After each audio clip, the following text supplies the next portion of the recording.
An estimated 50 million people died during the Spanish flu pandemic from 1918 to 1920. Many have drawn comparisons between that pandemic and the current pandemic. But how much do you really know about the Spanish flu? Some historians have described the Spanish flu as one of the deadliest pandemics in modern history. It infected and killed millions of people indiscriminately, including people who had previously been thought healthy and safe from viruses. Although the effects of this pandemic still linger in modern society, history has bypassed this pandemic because it came at the end of World War I. The troops coming home from the war accidentally brought back a virus that would fuel public panic, lockdowns, and more deaths than they had seen on the battlefields. How did the Spanish flu begin? Despite the misnomer, the Spanish flu did not originate in Spain. Instead, some historians have hypothesized that it began in America, Europe, or areas of Asia before it spread internationally.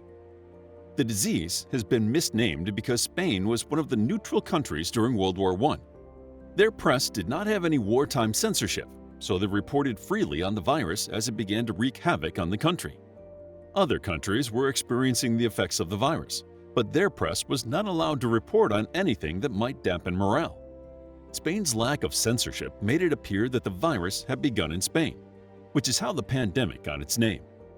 The Spanish were not responsible for the Spanish flu or the widespread impact of the disease. The military appears to have been the first severe spreaders of this illness, and they brought it home from the war. Some argue that it began in Kansas because the first known case was recorded there.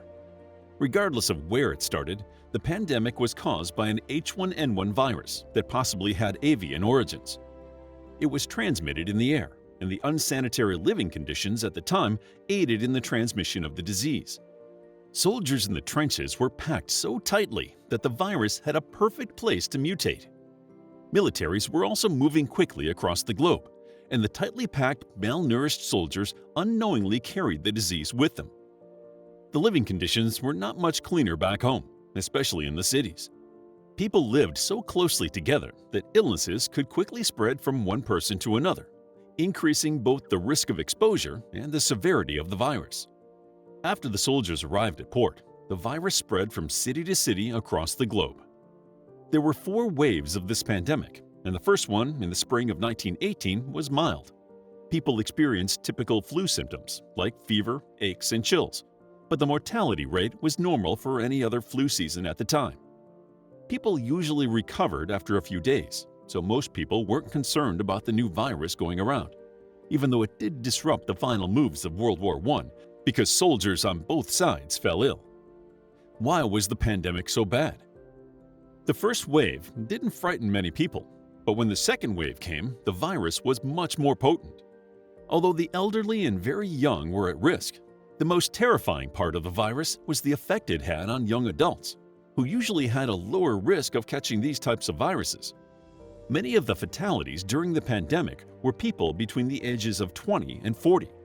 The disease could also strike quickly and sometimes kill people within hours of the first symptom. Symptoms included fatigue and fever in mild cases. Symptoms also included fluid in the lungs and the skin turning blue in extreme cases. Patients who suffered from the intense symptoms of the Spanish flu could suffocate from fluid in their lungs. If they did not, the virus left the body vulnerable to secondary bacterial infections that caused pneumonia. In 1918, doctors did not know how to treat this new flu. Part of the problem was that there were no flu vaccines to bolster immunity and no antibiotics to fight off the secondary infections. As a result, doctors had to resort to traditional practices such as quarantining, good personal hygiene, disinfecting surfaces, and prescribing random medications. Doctors were suggesting anything that could relieve symptoms, including aspirin. While this is an effective pain reliever, it can be toxic in high quantities. However, at the time, aspirin was still fairly new, so doctors didn't know that. They prescribed patients to take up to 30 grams a day, leading to aspirin poisoning. This can be diagnosed with symptoms like hyperventilating and fluid in the lungs.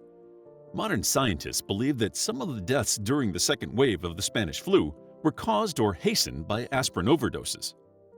Although doctors at the time had little understanding of what made the Spanish flu so deadly, Researchers have since discovered that the virus made way for bacterial pneumonia by weakening a person's bronchial tubes. There were no antibiotics for pneumonia, so it could be fatal. The virus also creates a cytokine storm, which is when the body releases too many cytokines at once. Cytokines are part of a healthy immune system, but releasing too many at once can lead to organ shutdown and even death. This is why so many young adults who had previously been healthy fell victim to the pandemic. Their strong immune system produced a strong cytokine storm, and bodies stacked up in the hospitals and mortuaries faster than they could be properly buried. Fighting the virus in America was also tricky because parts of the country did not have a lot of doctors. Doctors were still overseas helping with the end of World War I, so there was a shortage of medical professionals back home. This shortage only increased as the doctors and nurses also fell ill during the pandemic. Despite the need, the American Red Cross refused to utilize trained African American nurses until the worst of the pandemic was over. Hospitals became so overcrowded and understaffed that schools, homes, and other available buildings were converted into temporary hospitals and placed under the care of medical students. As cities and countries began to realize the severity of the pandemic, they took action to curb the virus's reach. However, for most places, it was too little too late to stop the spread of the Spanish flu. Island nations imposed maritime quarantines to protect their inhabitants. Communities who could not completely shut themselves away from the virus also imposed quarantines, and some mandated wearing face masks. Large gathering places like schools, theaters, and places of worship were closed, and some cities even limited essential services. In New York, the health commissioner even ordered businesses to stagger their opening times to limit large groups of people in the subway. Imposing quarantines and banning public gatherings were used intermittently and weren't consistently enforced, so their effectiveness was limited. Generally, the cities that enforced quarantining had fewer deaths than cities that did not. St. Louis immediately shut down public gathering spaces and even created a network of volunteer nurses to tend to sick people in the comfort of their homes. During the second wave of the Spanish flu, San Francisco also shut down public places, and they required that all citizens wear a gauze mask when in public. Business owners pushed back against city-mandated shutdowns during the third wave, leading to some of the highest death rates of the pandemic. Some government officials were hesitant to enforce lockdowns because they didn't want to hamper the war efforts. Forcing people to quarantine would shut down munitions factories and decrease public morale. Britain encouraged people to just carry on. Philadelphia had a Liberty Loan Parade to raise money for the war efforts, despite the growing number of Spanish flu victims. For the government leaders, keeping people safe from the pandemic was not worth stopping the war over, which resulted in most of the pandemic deaths occurring in the fall of 1918 during the second wave of the virus.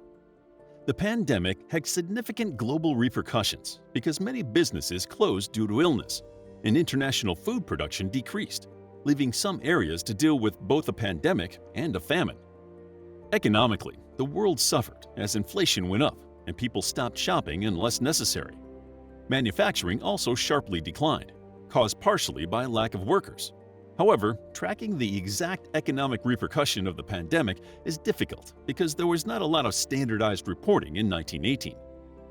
How did the pandemic end? By the time the third and fourth waves hit, the virus had mutated into a milder version. In general, deadly viruses do not last long because they kill their host before infecting many other people. The mild ones can spread much more effectively, so they tend to become the dominant mutation. The third wave was still deadly for many people, especially young adults. Many of the social distancing mandates have been relaxed under popular pressure as the second wave ended. People were tired of the pandemic and ready to return to their lives, leaving them vulnerable to the Spanish flu. They gathered together, held public events, and took little heed of the rising third wave that would also prove deadly as the pandemic continued. However, the third wave took place after the war ended, and many of the military movements that had helped the virus mutate and spread quickly were now over. The virus began to mutate once again, so by the time the fourth wave hit, the virus's mortality rate had decreased substantially. In fact, some historians discount there was even a fourth wave at all due to the mildness of the disease. The Spanish flu pandemic ended by 1920, but it didn't end because of any medical advancements or new vaccine developments. In fact, doctors did not have any vaccine that could treat, limit, or prevent the flu. Instead, the virus died down as people either died or developed an immunity to it. Weaker forms of the virus continued to pop up, but these weaker forms were not nearly as deadly and soon resembled the regular flu season. The Spanish flu was not the last pandemic. A flu outbreak in 1968 and the swine flu in 2009 are two examples of later flu pandemics. But the Spanish flu was the deadliest modern pandemic worldwide. A lack of medical knowledge and prompt action encouraged the virility of the disease. But the H1N1 virus never completely disappeared. Instead, it became part of the flu season that we fight off every year. Yes, a variation of the flu that shook the world in 1918 is still here today. Yet, even though the Spanish flu ravaged the world in the wake of World War I, people still came through. Life went back to normal because people were determined to celebrate the end of World War I and get back to their lives. They survived the pandemic and took from it a desire to improve medicine and make life better for the future people who would need to survive future pandemics. We hope you enjoyed this video on the Spanish flu pandemic. If you did, please hit the like button and subscribe for more videos like this. Also, grab your free mythology bundle ebook while it's still available. The link is in the description.